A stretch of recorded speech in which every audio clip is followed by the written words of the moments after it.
যাচ্ছে কালীঘাটের কাকু। এই নিয়ে দুবার পিছিয়ে গেল চার্জ গঠনের প্রক্রিয়া। সোমবারের পরেই বৃহস্পতিবারও সেই একই ঘটনা ঘটল। সুজয় কৃষ্ণের অনুপস্থিতিতে পিছিয়ে গেল চার্জ গঠন। প্রাথমিক নিয়োগ দুর্নীতি মামলায় ইডির হাতে গ্রেপ্তার হয়েছিল সুজয় কৃষ্ণ ভদ্র ওরফে কালীঘাটের কাকু। সেই কাকুকে নিয়ে এবার সমস্যার মধ্যে ইডি। কি হবে নিয়োগ দুর্নীতি মামলার ভবিষ্যৎ? উঠতে শুরু করেছে প্রশ্ন। সুপ্রিম কোর্টের নির্দেশ ছিল 31 ডিসেম্বরের মধ্যে ইডি মামলার চার্জ গঠন করতে হবে। সেই মতোই 30 ডিসেম্বর আদালত চার্জ গঠনের জন্য সমস্ত অভিযুক্তদের হাজির থাকতে নির্দেশ দিয়েছিল। কিন্তু তার আগেই অসুস্থ হয়ে এসএসকেএম এ ভর্তি হয় সুজয় কৃষ্ণ ভদ্র। পরে আলিপুরের এক বেসরকারি হাসপাতালে ভর্তি হয় কালীঘাটের কাকু। এর আগেও অসুস্থতা দেখিয়ে একাধিকবার অনুপস্থিত ছিল কাকু। এই ঘটনায় জল্পনা শুরু হয়েছে বিভিন্ন মহলে।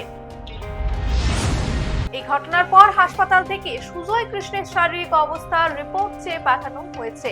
বাকি অভিযুক্তরা উপস্থিত থাকলেও শুধুমাত্র অনুপস্থিতির কারণে থমকে গিয়েছে বিচার ব্যবস্থা।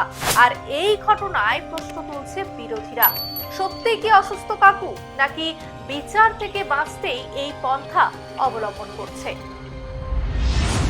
পরিস্থিতি যাই হোক, কাকুর এই কাণ্ডে চিন্তায় পড়েছে নিয়োগ দুর্নীতি মামলার চাকরি প্রার্থীরা।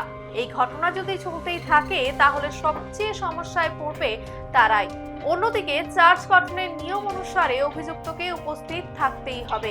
এই ঘটনাতে রাজ্য সরকারকেই দায়ী করছে চাকরি প্রার্থীরা। তারা জানিয়েছে, প্রশাসন যদি প্রথম থেকেই কঠোর ব্যবস্থা নিত তাহলে এই দিন দেখতে হতো না।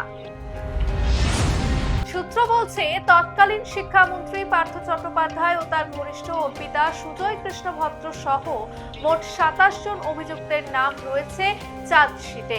পাশাপাশি এর চার্জশিটে জায়গা পেয়েছে লিভস অ্যান্ড বাউন্ড সহ 27টি সংস্থার নাম।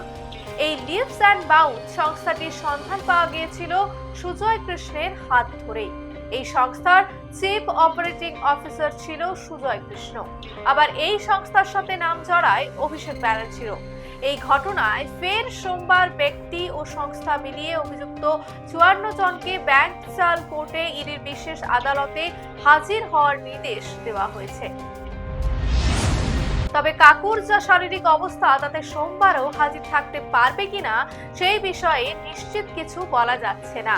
সোমবার যদি সুজয় কৃষ্ণ ভদ্র উপস্থিত না থাকে তাহলে কি সিদ্ধান্ত নেবে আদালত, সেদিকেই তাকিয়ে রয়েছে রাজ্যের চাকরি প্রার্থীরা।